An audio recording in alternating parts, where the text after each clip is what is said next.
მოგესალმებით. ვიწყებთ სპორტულ ანალიტიკური პოდკასტ შედეგ მიღმას მორიგ ეპიზოდს და ისე დაჯდა, რომ მე-20 ეპიზოდი გამოვიდა სეზონის კულმინაცია და დღევანდელ ეპიზოდში ვისაუბრებთ ჩემპიონთა ლიგის ფინალზე.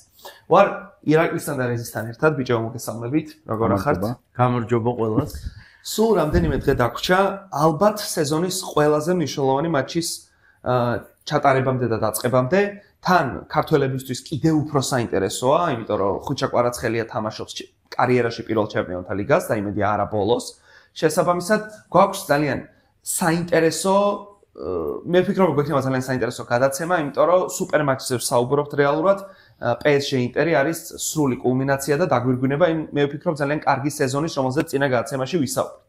როგორ ახართ პირველ რიგში მოგიკითხავთ? ცოტას ნერვიულობ, ისე კარგად. ნელ-ნელა რომ იწყება ნერვიულობა, ხო? კი, იწყება და რამდენი დღე დარჩა და უკვე პიკში როავა, თავარია გულმა გავწოლოს. მანამ სანამ დავიწყებთ საუბარს, ძალიან გთხოვთ, რომ დაალაიქოთ ეს ვიდეო, გამოიწეროთ ჩვენი YouTube არხი და სურვილი სამებს შეგიძლიათ გამოყვეთ Facebook-სა და TikTok-ს. კარგი, მხოლოდ ჩემპიონთა ლიგაზე ვსაუბრობთ დღეს. რა მოლოდინები ერთ თამაშს, ერთ კონკრეტულ თამაშს. რა მოლოდინები გვაქვს, რას ველით, რა პლუსები აქვს თითოეულ გუნდს და ხო, ვინ მიგვაჩნია თუნდაც ჩვენი სუბიექტური ან ობიექტური აზრით ფავორიტად. რომელი დაიწყებთ? დაიწყოს ფანმა. სუბიექტურად ინტერია ფავორიტი, ობიექტურად პარი სენ-ჟერმენი. ოკეი. მოკლედ, ზოგადად ვარ ყველაზე არაცრუმორწმუნე ადამიანი, აი რაღაცა ცრურწმენას ვიღაცაში რომ ხედავ, აი შემიძლია რომ ბოლომდე დავცინო. მაგრამ აი როგორც კი ფეხბურთს შეეხება საქმე, ჩემზე ცრუმორწმუნე კაცი არ დადის მთელ დუნიაზე. აი თამაშს რო უყურებ, სად ვდგავარ, რა დისტანციას გავდივარ, აი ამულეტები კიდევ ხო, რასად აწყვია, ვინ საძის ეს რა ქვია და ეხლა სამოგო ინტერის ფან-კლუბი ვინც ვართ, მთელი როა კაცი. ვიძახით რომ ჩემთან უყურებთ ხოლმე თამაშებს და ეხლა ვიძახით რომ მოდი ეზოში გადავიდეთო და ეგიდე არ მომწონს, იმიტომ რომ სავარძელზეც ადგილებია დანაწილებული. ახალი რაღაცების დატესტვის დრო არ არის თან ახლა ფინალთან. კი, ძალიან არ მიყვარს ესეთ მნიშვნელოვან თამაშებში რაღაცეების დატესტვა. რაც შეეხება ფინალს, ახლა ცოტა სერიოზულად რო ვილაპარაკოთ. ყველაფრის მიუხედავად, რომ ფინალია და რაც არ უნდა სხვადასხვანაირი გუნდები ხვდებოდნენ ერთმანეთს, ერთი ძლიერი მეორე სუსტი, მაინც ყოველთვის 50-50-ია შანსები. ეხლა მაინც ვთვლი, რომ 52-48-ზეა პარი სენ-ჟერმენის სასარგებლოდ.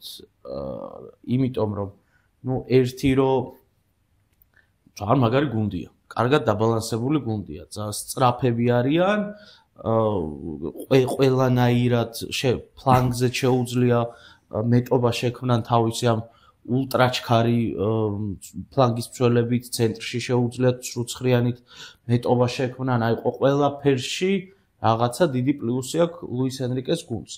ინტერის პლუსებს რაც შეეხება, ინტერს აქვს ერთი მთავარი დიდი პლუსი, რომ ინტერი ამ თამაში არ არის ფავორიტი.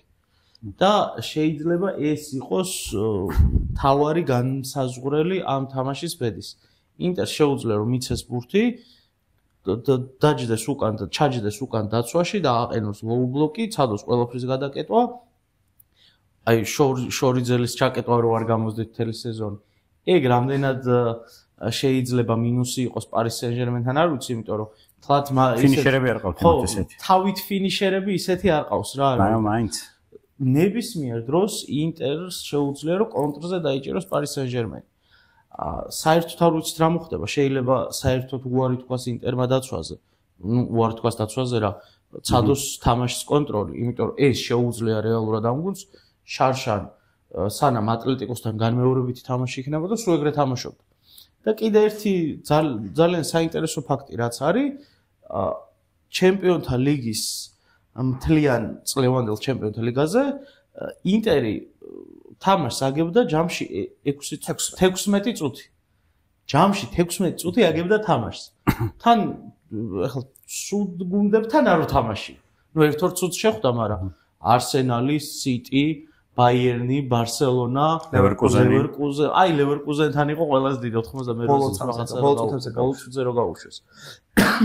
და პლუს კიდევ ერთხელ ვიტყვი, რომ აი ეს ბებერი, ინტერი და გამოცდილება ძალიან ბევრს იზავს, იმიტომ რომ ასტონ ვილასთანაც ვნახეთ, რომ რაღაც მომენტებში პარის სენ-ჟერმენი გაითიშა და აი რაღაც დგანან 15 წუთიანი მონაკვეთი იყო, ეგეთი თუ სწორად მახსოვს ასტონ ვილასთან რაღაც საერთოდ არ შეხვდნენ და ეგ თუ დაიმართათ ფინალში ინტერი ასტონ ვილა არ არის, მაგას არ აპატიებს. ასტონ ვილამ 3 გაიტანა იმ მონაკვეთიდან.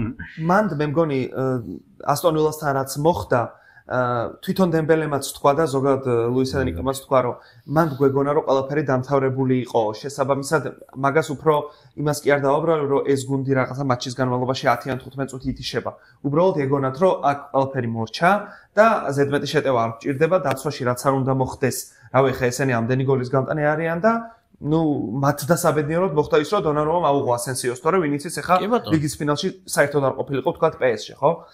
ეს თუ ირაკლი მოჩა. მოდი, სანამ PSG-ზე გადავალ, ანუ ვისაუბრებ რა შანსები აქვს. ორი ფაქტორი მინდა აი ირაკლის აზრი მაინტერესებს. ერთი არის ინტერი აშკარად ჩანს, რომ უკეთ იცავს თავს, როდესაც თამაშობს პრესინგს. აი ბარსელონასთან საუკეთესო იყო მეორე თამაშის პირველ ტაიმში, როდესაც პრესინგი ითამაშა. უბრალოდ ამ სეზონში ინტერი ხშირად არ თამაშობს პრესინგს, იმიტომ რომ ასაკი ზოგჯერ უკან იწევენ და რაღაც. ეხლა ფინალამდე აქვს დიდი დრო. დასასვენებლად რამდენად ფიქრობ, რომ ერთი ინტერი ითამაშებს პრესინგს და მეორე ინტერის ძლიერი მხარე, რომელზეც ყველამ ვიცით და ბარსასთანაც გამოჩნდა, ხო, ეს არის მოკლე პასით ბილდაპი და შემდეგ სივრცეების გახსნა ზურგს უკან. მე გონია, რომ ბარსას უკეთესი პრესინგი აქვს ვიდრე PSG-ს. უფრო აგრესიული ყოველ შემთხვევაში, ინტენსივობით და ასე შემდეგ დაცვის ხაზი რო ბოლომდე აწვება და რაღაც. რამდენად ახლა შეუძლია PSG-ს პრესინგის ესე გახსნა, ანუ თუ ბარსას პრესინგს ხსნიდნენ, ბალანსი, ასე ვთქვათ, ინტერისთვის ნორმალური გამოვიდა, ანუ იმ მოვლენების, როდესაც გახსნას პრესინგი და იმ მოვლენების, როცა დაკარგეს. თავის ნახევარზე ბურთიდან ბარსამ დაიწყო მე იქ შეშეტევა. აი ეგ ორი ფაქტორი, ანუ ერთი ინტერის პრესინგი და მეორე ინტერის ბილდაპი PSG-ს პრესინგის წინააღმდეგ. ესენი როგორი მუშაობს? ეგენი როგორი მუშაობს? თავარი მან ყველაზე კიდე ერთი პლუსი რაც შეიძლება ინტერს კონდეს. არის იცი რა რომ ბარსელონას მცველებში ჰქონდა ძალიან სერიოზული პრობლემა. არის სენ-ჟერმენს არ აქვს ეს პრობლემა. თუ წავიდა კაცი-კაცზე პრესინგი, მაგ შემთხვევაში ორი მცველი დარჩება, ორი ცენტრალური მცველი დარჩება ორ თავდამსხმელს. და ფლანგის მცველები თან მაგის დიდი იმედი მაქვს, რომ ფლანგის მცველები ძალიან ხშირად წავლენ შეტევაზე და ის ზონები დარჩება მეტნაკლებად სარიელი. თუ აი ესე 2-2-ზე დარჩა ლაუტარო ტურამი და მარკინიოსი პაჩო იდგება ალბათ არ ვიცი. პაჩო კი. სავარაუდოდ პაჩო იდგება. აი ეგ არის ინტერის ყველაზე დიდი შანსი. არის სენ-ჟერმენი კარგია პრესინგში, დაცვაშიც ცუდი არ არის, ხვიჩა სასწაულად ეხმარებოდა არსენალთან, ნახეთ, მაგრამ აი დუმფრის სადამდე გაყვება. ანუ იქ საკაზე ჩადიოდა, აქ დუმფრის სადამდე გაყვება. გონია რომ ვინ გაასწრებს ფლანგზე მანდამდე დავა ვინ გახდება გამარჯვებული რა თამაშს. ხო არ ფიქრობთ რომ აი თქვათ თუ იქ ბარსასთან დუმფრესი იყო, იმიტომ რომ ჯერარ მარტინი იყო ცალსახაც უსტერ გოლი. აქეთ ჰაკიმი მე მგონია რომ ყველაზე ანუ მაილს ლუის კელის ჰაკიმი მაგალითად ვერ აკონტროლებდა. ხო არ იქნება რომ დიმარკოზე იქნება აქეთ უკვე მთავარი აქცენტი გადატანილი, იმიტომ რომ ჰაკიმი ხშირად პოზიციას კარგავს, ერთ-ერთზე დრიბლინგებში ცუდი სტატისტიკა აქვს რა, სადღაც 58-57% აქვს ართმევების მაჩვენებელი.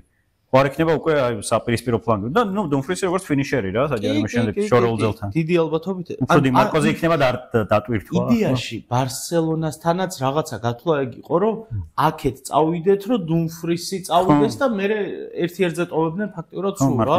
ცვლიდნენ ჩქარა ფლანგს და ეხლა დიმარკო ბასტონ ანუ ინტერი არის მე მგონი ერთადერთი გუნდი რომლისთვისაც სერიაში ხვიჩას არ გაუტანია. კიდე რომელიმე გუნდი შეიძლება იყოს რაღაც ისეთი რა რომ არ ჭირდებოდა და როგორც მინიმუმ დიდი გუნდებიდან იტალიის ყველას გაუტარა. ინტერთან საერთოდ საგოლე მოქმედებაც კი არ აქვს. ხო. თუ ვინმე იცის როგორ გააჩეროს ხვიჩა არის ინტერი. ლაივში მაგ ნანახი აი ძალიან საშინელი სანახავი იყო ჩემთვის. იმიტომ რომ აი ხვიჩა ბურთს რო იღებ და აი ვლოცულობდი რომ გეხვეწები აუტზე გადააგდე. ინტერ ნაპოლიზე რო ვიყავ. აქაც იგივე მელოდება. მაგრამ ნახე, ხო, ისე იქამდე რომ მივიდეთ. ძალიან ფიზიკურად ძლიერი მცველი ყავს მარცხნივ. დუმფრისი ეგრე მარტივად ვერ ირბენს, როგორც იმასთან დარბოდა ჟერარ მარტინთან. პლუს ქუჩა დაეხმარება. მთელი აქცენტი ალბათ მაინც წავა მარცხნივ, რომ ჰაკიმი სადღაც გადირკვან, ან ჰაკიმიმ დააგვიანოს, ან რაღაც ეგეთი მოხდეს და მაქსიმალურად ეცდება, რომ ამოიტყუოს პრესინგზე. პარი სენ-ჟერმენი და ინტერის პრესინგს რაც შეეხება, აი ვერ ალბათ ასაკია და ალბათ ინძაგი ჩაერთვა ის პრაგმატულობა, რომ რონახარო ატლეტიკოსთან რაღაც აი სუ გახსნილად და პრესინგზე რომ ითამაშეს, იქ რაღაცა ბურთი გაუშვეს. გონია რომ მაგის მერე ცოტა რაღაც პრაგმატულობა ჩაერთო, ცოტა შეეშინდა და გოლს გავიტანთ და წევს უკან. თუ ფიზიკურად გაქაჩეს ის, რომ მთელი თამაში ითამაშეს პრესინგი და მთელი თამაში აი ეს გახსნილი ფეხბურთი, ბურთის კონტროლი, მოკლე პასებით და უცებ სივრცე ვიპოვოთ და წავედით იმ სივრცეში, მაგ შემთხვევაში პარი სენ-ჟერმენი მაგარ შარში იქნება. ხო, ტაქტიკური თვალსაზრისით იცი თქვა მინდოდა კიდე თუ გახსოვთ, როდესაც საუბრობდით ბარსელონა ინტერის მატჩებზე, ნახევარფინალებზე რეალურად. იქაც მე მგონი რეზიმ თქვა, რომ როცა გაიგო რომ ლევანდოვსკი ვერ ითამაშებდა, ნუ ფერან ტორესს მოუწევდა სავარაუდო ცენტრალურ თამაში. როგორც წესი ინტერის მხრიდან ცენტრალურის გასანეიტრალებლად ყავს აჩერბი, ხო?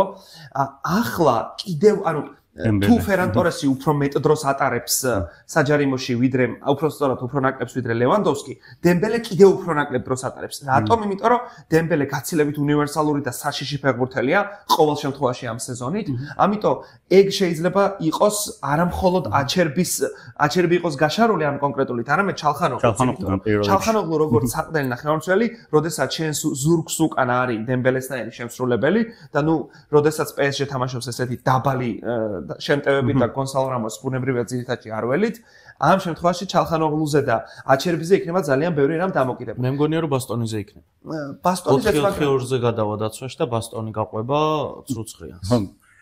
ეგეც შეიძლება. და ერთი რაღაცის თქვა მსურდა კიდე რაც ინტერმა ძალიან მაგრად გამოიყენა ბარსელონასთან, ეს არის უპირატესობა სიმაღლეში და სტანდარტები, რომელიც გემახსოვრებათ პირველ თამაში 2 გოლი შეაგდეს კუთხურიდან და სიმაღლით დიდად PSG-ს ვერ გამოირჩევა.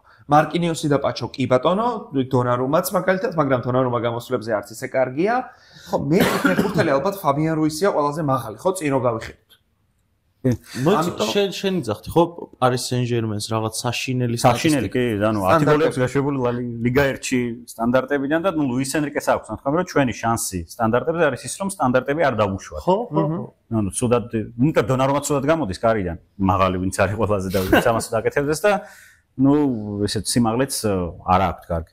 ხო, სტანდარტები თან სტანდარტებში იგულისხმება არა მხოლოდ კუთხურები, არამედ ჯარიმებიც და ჯარიმებს გულისხმობ PSG-ს საჯარიმოს ახლო-მახლო. აქ ისეთი ნახევარდაცვები ეჯახებიან ერთმანეთს, რომ ჯარიმები მართლა არ იქნება. აუტებით შეიძლება არც ამ აუტების სადაც და კი ბატონო. განცი კომენტები. ის ინტერესს კარგად აქვს დუმფრის და ბასტონი მაგრად ისვრიან. ისიც უნდა დავამატოთ, რომ ინტერისთვის რაც უნდა სასაცილო ჟღერდეს, ჩემპიონთა ლიგის მოგება არის სეზონის ტიტულით დამთავრების ერთ-ერთი საშუალება. PSG-მ კი გვემახსოვრება წინა კვირას მოიგო საფრანგეთის თასით და ტრებლისკენ მიდის, ასე ვთქვათ. მოდი მაგ თემაზე არ გვინდა წინა გადაცემაში, მაგითო არ ვიყავი. ხო, ეხა აი დიმარკოს მომენტი რო ავხსნათ კარგად, აი თუ გახსოვთ არსენალთან პირველ თამაში ტროსარის მომენტი რომ იყო, დონარუმამ რომ მაგარი ბურთი აუღო. აი ზუსტად ეგ გათამაშდა, იმიტომ რომ ჰაკიმი მაშინ დააგვიანა.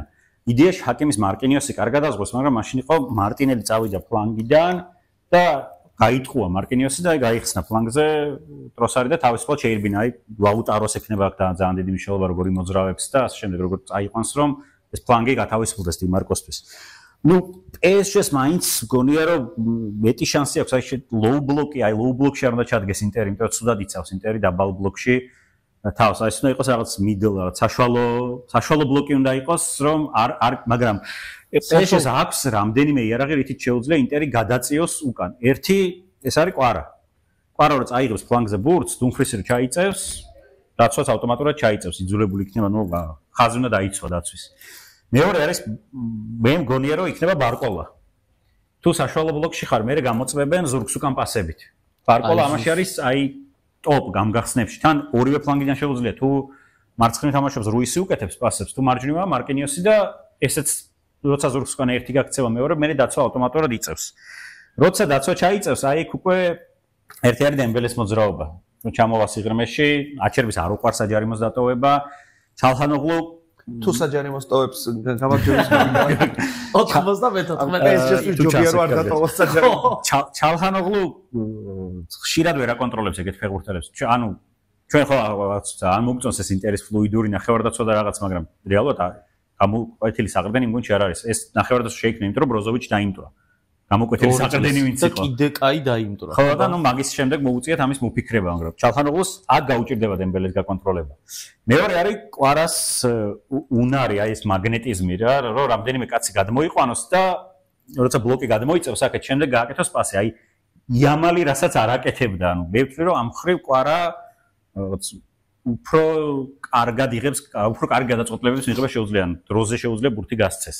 აპირისპირო ფლანგზე, ხო?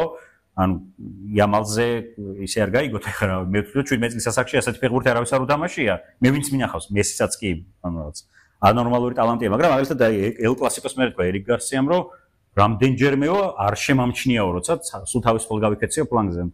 პატარაა ჯერ ძალიან. აი კვარა შეუძლია ეს რომ რაღაც აქეთ გადმოწიონ ბლოკი და შემდეგ იქით გახსნათ და შორეული ძელის კონტროლიც კი ფინიშერები ანუ ისეთი არ არის, მაგრამ ნუ ავი ჰაკიმი შეუძლია ალბათ ავი ერთ შეხებით დაარტყას თუ ჩაკიდეს. ჰაკიმის ისეთი გოლები გააქვს ხოლმე? ხო. თან აი ბარსელონასთან კარგად გამოჩნდა ეს პრობლემა, როცა ერთი ფლანგის გადატვირთვა ხდება, ჟერარ მარტინმაც კი შეძლო საგოლე პასების გაკეთება და ზუსტად ისე იყო, ხო შორეული ძელი ვერ იკეტებოდა მაშინაც გარსიას გოლზეც და ოლმოს გოლზეც. ანუ ეს რაღაც რამდენიმე ფაქტორია, რომელიც იმუშავებს.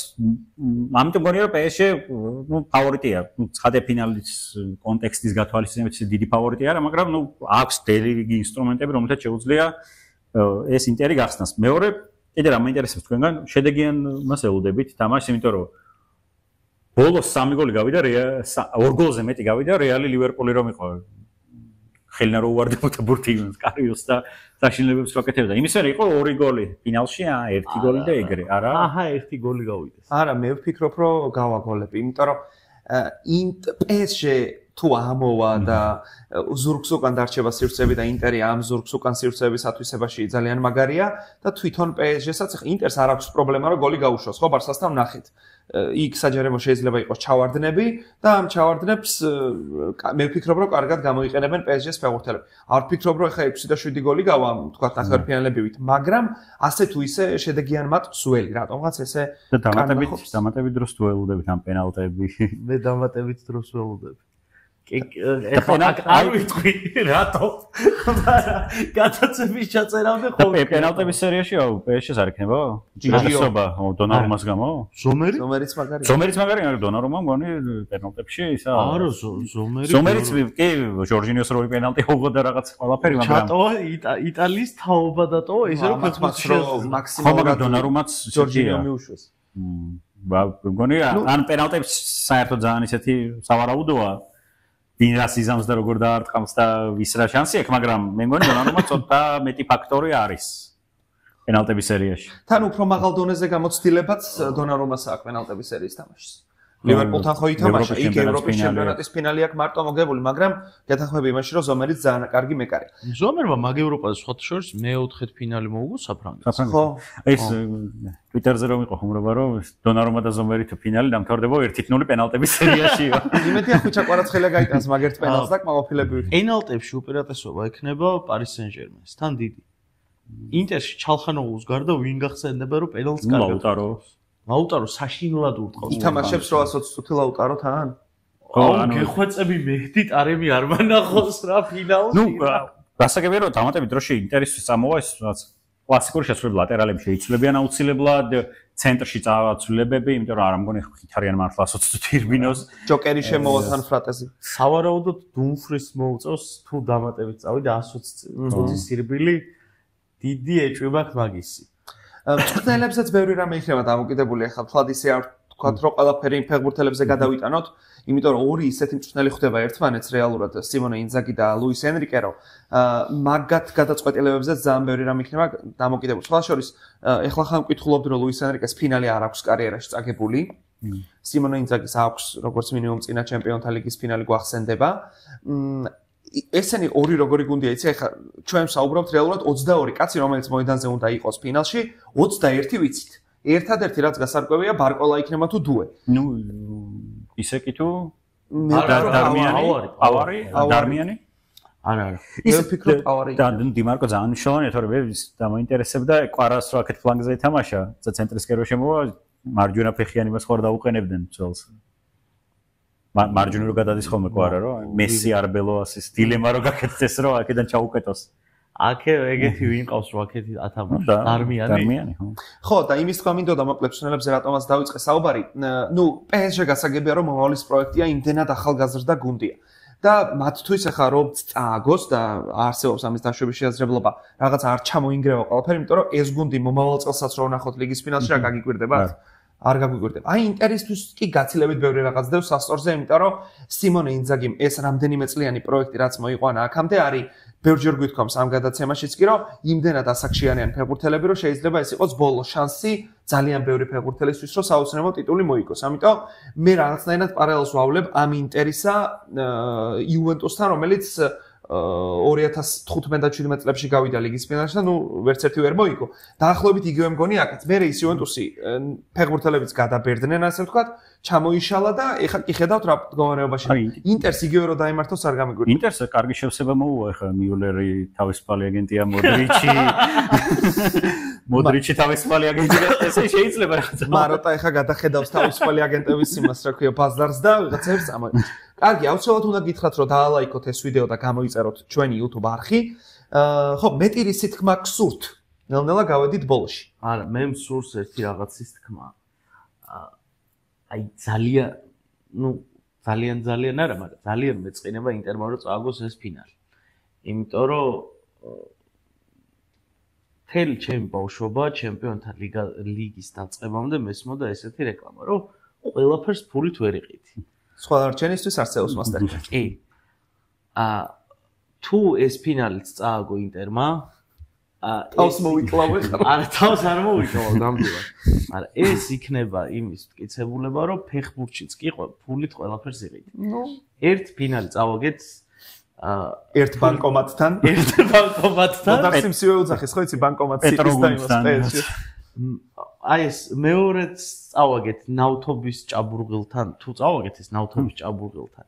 ცოტა აი ფეხბურთის რომანტიზმი ჩემთვის ოდნავ ჩაკვდება რა, იმიტომ რომ ხო მთელი ბავშვობა მასწავლეთ იმას, რომ ფულით ყველაფერს ვერ იყიდი. რატო იყიდა ორმა იმან რა ქვია, შეიხვა ფეხბურთი. ნუ რეალურად ეს ცოტა ხუმრობით და ცოტა რეალურად, მაგრამ მწვრთნელებზე მინდა ერთი რაღაცა ვთქვა. ორი გენიალური ფეხბურთი ხომ მწვრთნელების თამაშია და ორი გენიალური მწვრთნელი ხდება ერთმანეთს. ნამდვილად. აი ინტერმა თასი რო წააგო და სერია რო წააგო, ეგ ცოტა ცუდია ამ თამაშისთვის, იმიტომ რომ შეიძლება ინძაგის ცოტა შეეშინდეს და იმ განწყობით მიუძღეს თამაშს, რომ აი всё სეზონი არ უნდა ჩავარდეს, ეგ დამატებითი სტრესი ყოველთვის ცუდია, თან მით უმეტეს ცუდია ფინალში. ისედაც ფინალია, ისედაც სტრესი გაქვს და კიდე დამატებით სტრესი, აი მოთამაშეებში ჩანს ხოლმე ხშირად ეგ რომ აი რაღაცა რო არ გამოუვა, მე უნდა რომ დაამტკიცოს რომ აი ამას გამოვასწორებ და მე უარეს სისულელეებს აკეთებს ხოლმე. ხო და ეგ რო არ მოხდეს ამ თამაშში, ეგ უბრალოდ ეგ რო მოხდეს ძალიან ცუდი იქნება თვითონ თამაშისთვის. წინასწარ ვერაფერს ვერ ვიტყვით, ამ თამაშზეც ვერ ვიტყვით, იმიტომ რომ ფინალია, PSG ინტერი კი არა, სოფლიო ნაკრები და რაღაცა უბნის გუნდი რო შეხვდნენ ფინალში ერთმანეთს, იქაც შეიძლება ყველაფერი მოხდეს. იმ თემას რაც შეეხება იუვენტუსმა რო წავაგოთ, თუ შეიძლება იუვენტუს ნუ გვადარებთ, არ გვიყვარს ჩვენ ერთმანეთი. და ხო, ტრანსფერებზე, კაი, ტრანსფერებზე მე ვილაპარაკე. ტრანსფერებზე მე გვექნება. ხო, ნებისმიერ შემთხვევაში გავედით ნელ-ნელა ბოლოსკენ, გვინდოდა ეს გადაცემა, რომ პერსონალურად ყოფილიყო ჩემპიონთა ლიგის ფინალზე. ფინალის შემდეგაც გვექნება. კი, გისურვებ ძალიან მაგარ ფინალს, თქვენს გულშემატკივრებსაც და რაღაცის თქმა გინდა. ირაკლი, ოღონდ ძალიან ბევრი დრო არ. არა, ისი თქმა მინდა და მარტივი რაღაცის თქმა მინდა, რომ უყურეთ ფეხბურთს, ითამაშეთ ფეხბურთი და რაც მთავარია, გიყვარდეთ ფეხბურთი, თქო, ეგ მინდოდა მეთქვა. კი ბატონო, დაგიბრუნდებით მალევე ჩემპიონთა ლიგის ფინალის ანალიზით.